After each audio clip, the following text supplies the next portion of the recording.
তাহলে যারা আল্লাহর রাস্তায় জীবন দিল তাদেরকে মৃত বলা যাবে না। এখন বলেন, এটা তো সাধারণ মানুষের কথা, যারা সাধারণ মানুষ আল্লাহর রাস্তায় জীবন দিল তারা জীবিত। তাহলে যারা পয়গম্বর, যারা রাসূল, যারা নবী, তাদের সম্পর্কে আমাদের কি ধারণা? তাদের সম্পর্কে আমার আল্লাহ রাব্বুল আলামিনের হাবিব প্রিয় নবী সাল্লাল্লাহু আলাইহি ওয়াসাল্লাম বলেন, আল আম্বিয়া ওয়া আহইয়াউ ফি কুবুরিহিম ইউসাল্লুন।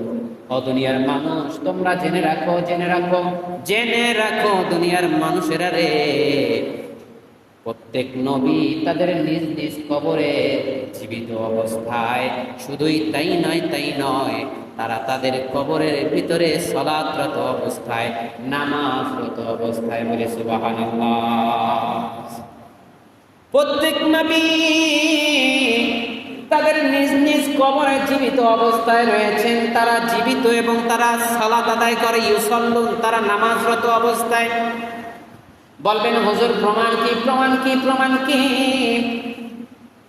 আল্লাহর রাসূল, আল্লাহর পয়গম্বর হুজুরপুর নূর সাল্লাল্লাহু আলাইহি ওয়াসাল্লাম যখন মেরাজে গেলেন, মেরাজে যাওয়ার সময় তিনি যখন বাইতুল মুকাদ্দাসের কাছাকাছি গেলেন, ওই জায়গায় যাওয়ার সময় হযরতে মুসা আলাইহিস সালাতু ওয়াস সালাম এর কবর আল্লাহর পয়গম্বর দেখতে পেলেন। আল্লাহর নবী বললেন, আমি দেখলাম মুসা নবী তার কবরে দাঁড়িয়ে দাঁড়িয়ে নামাজরত অবস্থায় ছিলেন। এই কথাটা কে বললেন? আমার নবী বললেন যে আমি যখন মেরাজে গেলাম, তখন আমি যখন মুসা নবীর কবরের উপর দিয়ে পাশ দিয়ে যাচ্ছিলাম বুরাকে চড়ে, তো আমি দেখলাম যে মুসা নবী তার কবরে নামাজরত অবস্থায় দাঁড়িয়ে আছে। সুবহানাল্লাহ বলবেন না? আরে জোরে বলি সুবহানাল্লাহ। মুসা নবী তার কবরে নামাজরত অবস্থায় দাঁড়িয়ে আছে।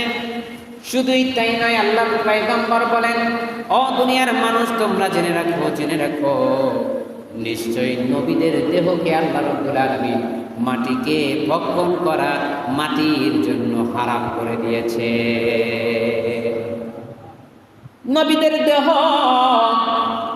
মাটি খেয়ে নিঃশেষ করে ফেলবে, এটা এই ক্ষমতা আল্লাহ মাটিকে দেন নাই, মাটির জন্য হারাম করে দিয়েছেন নবীদের দেহগুলোকে ভক্ষণ করা। আর আল্লাহ সাধারণ মানুষের ব্যাপারে, শহীদদের ব্যাপারে বললেন, দুনিয়ার মানুষেরা রে, তোমরা শুনে রাখো, যারা আমি আল্লাহর রাস্তায় নিজেদের জীবনগুলোকে বিলিয়ে দেয়, তাদেরকে মৃত বলিও না, মৃত বলিও না। ওয়ালা তাকুলু লিমান ইউকতালু ফি সাবিলিল্লাহি আমওয়াত বাল আহইয়াউ ওয়ালাকিন লা তাশউরুন। তারা মৃত নয়, মৃত নয়, মৃত নয়, বরং তারা জীবিত, যা তোমরা বুঝতে পারো না।